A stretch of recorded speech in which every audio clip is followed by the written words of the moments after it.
Welcome back to episode of car talk. हमारे एक नसीम साहब, उन्होंने हमारे से सवाल किया है कि जैसे दुबई के अंदर काफ़ी ज़्यादा रवाज है अपार्टमेंट्स का और वहाँ पे काफ़ी अच्छी रेंटल इनकम आती है अपार्टमेंट्स के ऊपर। तो वो कहने कि इसी तरह ही पाकिस्तान के अंदर इस्लामाबाद में भी ऐसा ही है, रावलपिंडी में भी ऐसा ही है, बैरिया टाउन में अगर आप अपार्टमेंट लेते हैं उसको रेंट आउट करते हैं तो अच्छी रेंटल इनकम आती है क्या उसके ऊपर। उसके बाद वे ये पूछ रहे हैं कि कौन सा एरिया अच्छा रहेगा बैरिया टाउन रावलपिंडी के अंदर जहाँ पे आसपास स्कूल भी हों और मतलब आस पास सारी फैसिलिटीज़ हों और उसका ये है कि अच्छी रेंटल इनकम आए। तो ये बात करते हैं।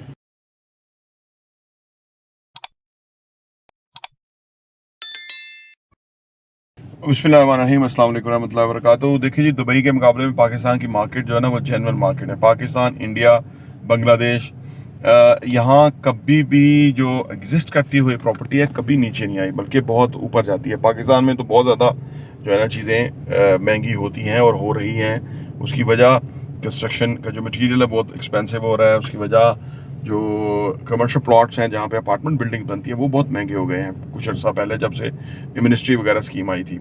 तो दुबई तो आर्टिफिशियल मार्केट है, उसको एडवांटेज ये है कि दुनिया भर के लोग वहाँ इन्वेस्ट करते हैं। यानी वो एक इंटरनेशनल एवेन्यू है कि जहाँ पे लोग जाके ना इन्वेस्टमेंट करते हैं और वो टैक्स फ्री है, फिर टूरिस्ट प्लेस है। दुनिया के जो रिचेस्ट लोग हैं वहाँ चले जाते हैं, they are more than comfortable के हुए। और अभी पिछले कुछ सालों में वहाँ जो है ना, क्योंकि दुनिया की असल में ऐसा है ना कि जब दुबई की रियल एस्टेट बैठती है तो दुनिया की चलती है, जब दुनिया की बैठती है तो रियल एस्टेट दुबई की चलती है। तो ये इस तरह है। तो आजकल उधर की चली हुई है रियल एस्टेट, लेकिन वो बैठेगी कुछ अर्से के बाद। पाकिस्तान की रियल एस्टेट बैठी इसलिए हुई है, बैठी मैं तो नहीं कहूँगा, लोग बड़ा पता कहते हैं जी 75% प्राइसेस नीचे आ गई, वो उनकी आ गई जो प्लॉट्स थे।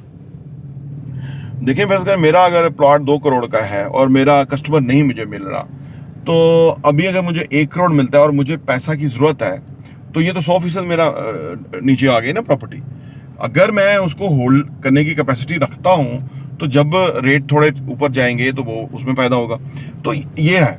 लेकिन अगर मेरे पास अपार्टमेंट था और वो आज से 1 साल पहले 50 लाख रुपए के अराउंड था या 60 लाख का था, आज वो करोड़ का हो गया, 40 लाख रुपए उसमें ऐड हो गया। प्लाटों में पैसा नीचे गया, अपार्टमेंट में पैसा ऊपर आ गया।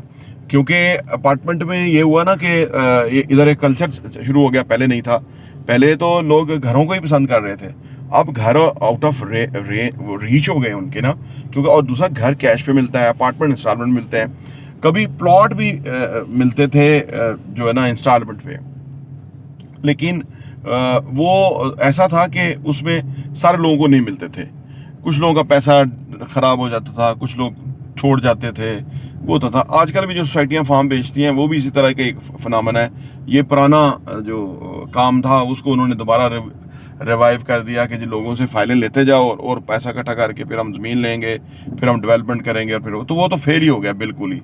वो जो जब प्लॉट फेल हो गए तो वो जो कागज़ था वो तो और भी ज़्यादा फेल हुआ। तो लिहाजा जो आपने पूछा कि किराया कहाँ हो, कि कहाँ अपार्टमेंट लें किराया अच्छा हो, देखिए अगर आप इस्लामाबाद में अपार्टमेंट लेंगे तो वो एक्सपेंसिव होगा।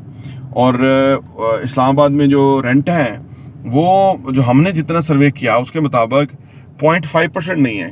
अक्सर जगहों पे 0.4% रेंट है, 0.3% है। लेकिन जो बहरिया में हम अपार्टमेंट जो अपने हाथों से किराए पे लगाए या बेचे या जो भी किया, तो पिछले 2 साल 1.5 साल में वो उनके रेंट जो है वो 0.5% है।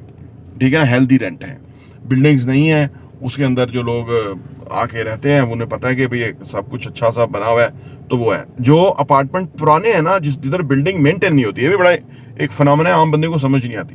कुछ ऐसी बिल्डिंग्स भी हैं कि जो मेंटेन ही नहीं होती, बनाने वाला बना के चला गया, बेचने वाले ने खरीदने वाले ने खरीद लिया, वो पता नहीं कोई रह रहा है, किराया पता नहीं वो थोड़ा सा आ रहा है, वो प्रोजेक्ट फेल है या बिल्डिंग्स फेल है, वहाँ किराया नहीं है, हेल्दी रेंट नहीं है। सही ना।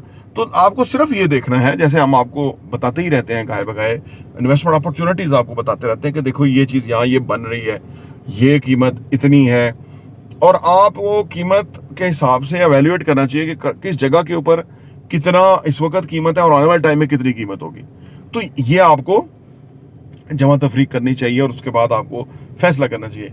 दूसरी बात यह है कि आपने अगर इन्वेस्टमेंट करनी है, आप जिस भी शहर, हम अगर हमारे पास बैरिया टू रावलपिंडी में आना चाहते हैं तो एकदम आप विजिट करके अच्छी तरह से चीज़ों को देखें, अपने लॉजिकल माइंड के साथ देखें कि भाई क्या बनाया है या क्या बनाया है या क्या बना रहे हैं, क्या बनेगा, तो वो सारे आपको आंसर्स मिल जाएंगे। तो आपका फैसला है। अगर आप इस्लामाबाद में अपार्टमेंट लेते हैं तो बहुत एक्सपेंसिव होगा, 4 टाइम बैरियट और रावलपिंडी से 4 टाइम महंगा होगा, तो उसका किराया चलो 0.5% भी है। क्या आप अफोर्ड कर सकते हैं इतना अपार्टमेंट लेना या इस हिसाब से? या अगर आप रीजनेबल पैसों पे लेना चाहते हैं तो हम आपके सामने इन्वेस्टमेंट अपॉर्चुनिटीज लाते ही रहते हैं, गाहे बगाहे, आप उसको देख लीजिएगा। और उस हवाले से लेकिन फाइनली जो मैं आपको बात करूं कि जो नई बिल्डिंग्स बन रही हैं, अच्छी बिल्डिंग बन रही है, लोकेशन अच्छी है, एरिया अच्छा है, लिफ्ट सिस्टम है, उसमें 2-2 लिफ्ट लगी हुई हैं, इमरजेंसी स्टेयर, अदर स्टेयर्स हैं, आज के आर्किटेक्चरल डिज़ाइन बहुत अच्छा है वगैरह वगैरह। तो यहाँ आपको इन्वेस्ट करने का, और सबसे बढ़ के कि बिल्डर क्रेडिबल है या बंदा क्रेडिबल है जिसके साथ आप इन्वेस्ट कर रहे हैं, तो आपको इसका बहुत फ़ायदा होगा। बल्कि आप अभी इस वक्त मैं तो ये कहता हूँ कि 5-6 सालों में शायद 3-4 गुना कीमतें बढ़ जाए। जो मैं अभी देख रहा हूँ कीमतें, बिल्डर्स की वरीज कि भाई स्टील 3 लाख रुपए महंगा हो गया है, तो अब हमने प्लॉट 22 करोड़ का हो गया है, तो आप जमा तफरीक करते हैं, तो अगर बिल्डर अपना प्रॉफिट भी तो उसने कमाना है ना, वो गुनाह बेलज़्ज़त वाला मामला तो नहीं है। हर बंदा कोई काम करता है, उसकी अपनी प्रॉफिटेबिलिटी जो होती है वो तो होती है। अगर 30% उसको 35% उसको नहीं बचत आ रही तो उसका काम करने का फ़ायदा क्या है?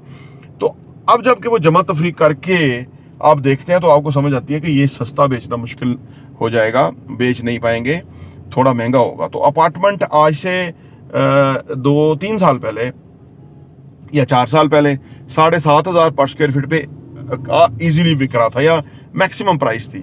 आज वो प्राइस जो है वो 11,000, उसी लेवल का जो काम है 11,000 पर स्क्वायर फीट पे चली गई है।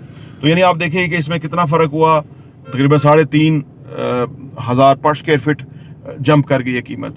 अगर इसी रेशो से, वैसे तो ज़्यादा रेशो से कीमत बढ़ेगी, लेकिन इसी रेशो से बढ़ जाए, कीमत बढ़े, तो अब आप देख सकते हैं कि आज हम जो 1 करोड़ 4 लाख का 2 बेड का अपार्टमेंट बेच रहे हैं जिसका 35 लाख रुपए डाउन पेमेंट है, तो 3.5 साल 4 साल के बाद ये कीमत 16, 17, 18,000 पर स्क्वायर फीट पे पहुंच जाएगी। तो ये है। बाकी आप अगर हमारे साथ आए विजिट कीजिए, तशरीफ लाइए, तो हम आपके साथ सारी तफसीलात आपके सामने रखेंगे।